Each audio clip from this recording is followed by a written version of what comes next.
দর্শক, আপনারা দেখতে পাচ্ছেন আমার সামনে একটি মাদ্রাসা দেখানোর চেষ্টা করব। কোরআনের দনি ইন্টারন্যাশনাল হিফজ মাদ্রাসা। এখানে ছাত্ররা, এই মাদ্রাসার যে ছাত্রগুলো রয়েছে, তারা জানালা দিয়ে চাতক পাখির মতো তাকিয়ে আছে।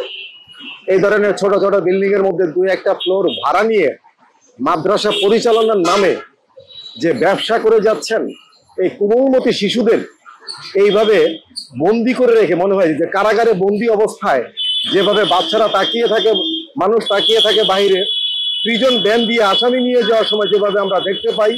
দেখুন, হাত নাড়ছে, বাচ্চারা হাত নাড়ছে।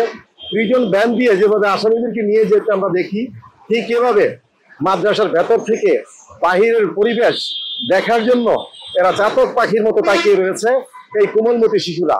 এই কোমলমতি শিশুদের এই একটা মাত্র বিল্ডিং এর মধ্যে, একটা ফ্লোরের মধ্যে রেখে শিক্ষা দান করা কতটা যুক্তিসঙ্গত? তাদের নেই কোনো বিনোদনের ব্যবস্থা, এদের কোনো খেলার কোনো মাঠ নেই। যে বাচ্চাদের, এই কোমলমতি শিশুদের অত্যন্ত গুরুত্বপূর্ণ একটি বিষয় জীবনের সঙ্গে জড়িয়ে আছে, যেটা হলো খেলাধুলা। এই বাচ্চাদের না আছে খেলাধুলার সিস্টেম, না আছে খেলাধুলার জন্য মাঠ। এভাবে ছোট্ট একটি পরিসরে এভাবে ছোট ছোট বাচ্চাদের ভবিষ্যৎ নিয়ে খেলা করছে এ ধরনের মাদ্রাসা ব্যবসায়ী এক শ্রেণীর শিক্ষকেরা।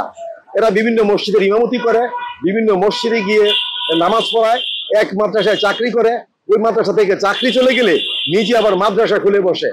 এই যে আজকের এই চান্দনা চৌরাস্তাতে অবস্থিত এই মাদ্রাসাটি আপনাদেরকে একটু দেখানোর চেষ্টা করলাম। এই মাদ্রাসার পক্ষে আপনারা যদি কোনো মন্তব্য থাকে তাহলে কমেন্টে জানাবেন, এবং যারা এই মাদ্রাসাকে পরিচালনা করছে তাদেরকে, এই মাদ্রাসা কর্তৃপক্ষ, যে আমাদের দেশে মাদ্রাসা শিক্ষা বোর্ড রয়েছে, শিক্ষা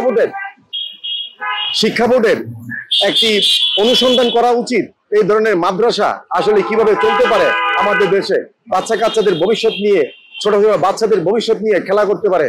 সবাইকে ধন্যবাদ। আসসালামু আলাইকুম।